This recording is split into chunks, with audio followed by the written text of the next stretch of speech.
You have your dough. Okay, you have your dough, and you cut this in quarters. So take a little flour, put it on your pastry mat. Very important. Use a pastry mat, ladies and gentlemen. Makes life so much easier. So you take this, and you're going to do a circle about the size of a pie crust. So nice flour on there. It doesn't have to be perfectly round like a pie crust. Add a little more flour if it feels sticky.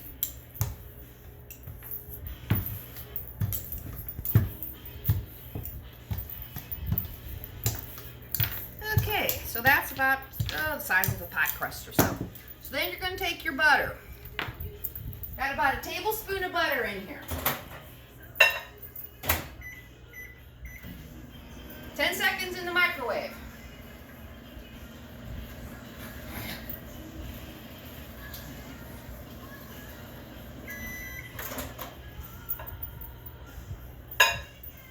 Maybe 20. Maybe 20. It doesn't matter. It's good for you. You have time to do another shot of vodka. I do have enough. Who took the vodka? Put it back. He put it away. Somebody else drank it. My An elf. husband's fired. Put the vodka away. An elf got it. Yeah. Anyway, so here we go. We got the melted butter. Always use butter, ladies. Always use butter.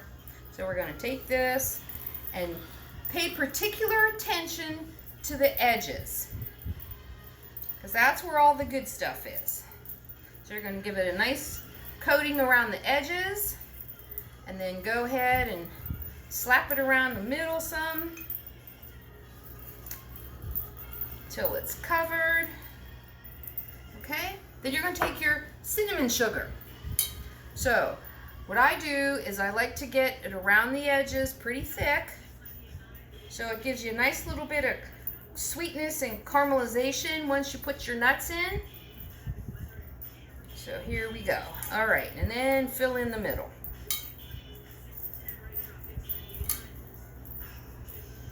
All right, so that's that. All right, so then you take your walnuts. You can chop them pretty fine. So the secret to these cookies is you put the edges pretty heavy. You put the nuts around here pretty heavily, and that will give you a good base for your cookie. Now you could use pecans if you want, only I don't because I'm cheap. So, so here you go. Then a few nuts in the middle. And these big pieces, sometimes you end up with big pieces. Just crunch them up with your fingers. That'll be fine. So then, if you use a pastry mat, it'll give you the arrows on here where you cut your dough across. So you actually want to cut this kind of like a pizza. So you cut it in these slices first.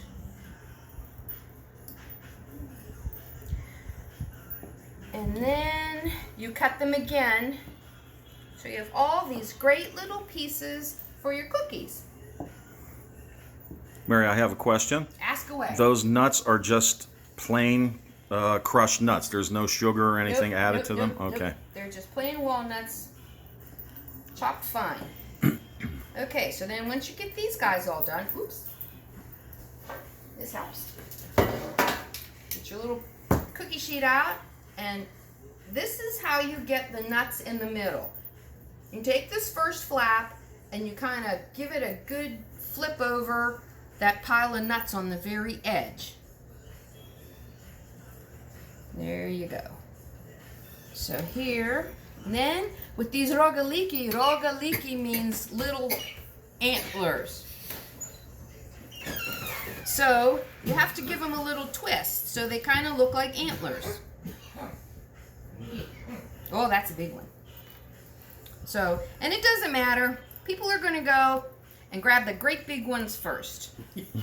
So if you're not fast enough, you'll end up with the little tiny ones. So my advice is to grab them first. Don't be shy. No, don't be shy because they go really fast. And the good thing about these cookies is that once you really seriously learn how to make them and don't feel intimidated by doing a sour cream dough like this, they go really fast. So, yeah. So when I make these, people ask me for these for weddings all the time. And I'm happy to oblige because they think I worked a lot. And it's just rote for me now. So, here we go. I'm going to put these down here and then do a couple more.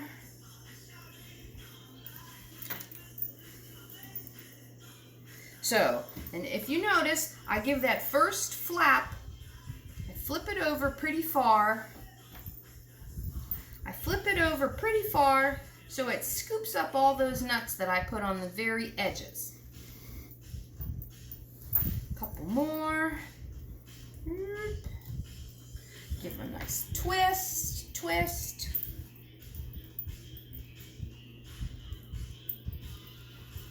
Whoop. And if they're ugly, it doesn't matter. Those are the ones you give to your husband. He's like the guinea pig. All right.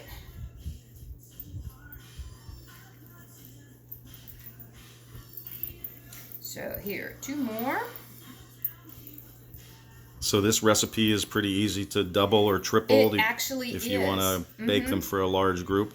Yep. This recipe with the 2 cups of flour and the 1 cup of butter makes about 4 dozen. And the nice thing about this is that if you're working on these all day long, you could just take that, clean it all up, and plop it back in with the rest of them. All right, so these go in the oven. Ta-da! At 375 for 15 to 17 minutes, depending on what your cookie sheets are made out of and how your oven bakes. So we're gonna wait now. Okay, so here we go. This is what they look like when they come out of the oven. Ta-da! Beautiful. Okay, so then you can either take these and while they're still warm, you can put them in maple sugar or vanilla sugar, but my husband likes maple, so I do maple.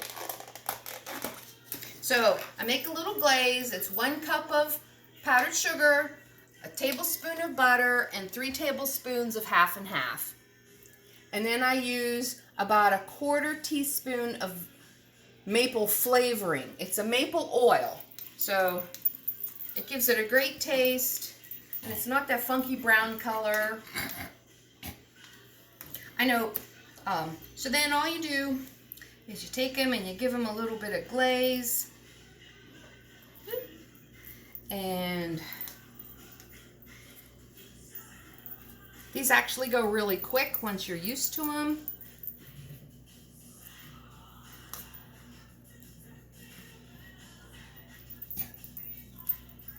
And on a cookie tray, they look great if you really take your time with them. But, so they look great on a cookie tray. People always ask me for this recipe, and I'm happy to give it to them simply because it's so simple, and I like to share the tradition. And that's what Simply Slavic is all about. That is exactly what it's all about. Honoring our Slavic traditions and sharing them with others. Right. This is kind of like a kolachiki, maybe it might be. You know, like a little tiny kolache. But so if you don't have time to make kolache, or if you're not inclined to, or you don't know how, this is a great substitute because it kind of sort of tastes the same, but with a lot less aggravation. And if you're new to baking any of these Slavic cookies, that this is a great introduction into them because it's a really simple recipe, very few ingredients.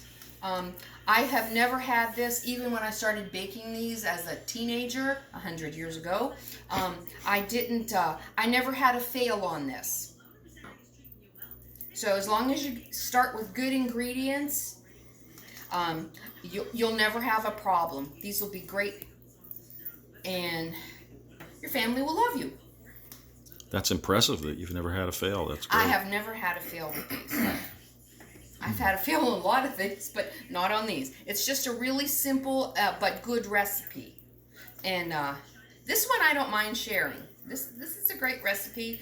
Even little girls can learn how to make these because it's kind of like Play-Doh. The dough is kind of has the consistency of Play-Doh once it's in the freezer overnight. And kids like these. Not as much as men. Men love these because with the nuts and with the maple, my husband loves me when I make these. And we're lucky to have a live audience right now, too. We so do. maybe some of the audience members can try to make these someday. No. No? No. I will. You will? Okay. Ken's sister said she's going to make them. My husband, not so much. He's only interested in eating them. And here's Mary's husband, Rich. We have to get him in the shot. Definitely have one. How are they, Rich? We're gonna get a big one. That's okay. Like they're supposed to be, correct? That's right. Beautiful. These are wonderful. Awesome. Well, thank you very much, Mary, for inviting us into your kitchen and showing us the recipe. And I'm sure a lot of the people watching this will be happy to try to make these in the near future. Yes, I'm just sad that the circumstances are that we can't all be together, but so, maybe next year. Hopefully next year. Okay, thank you very much, and good luck, everybody.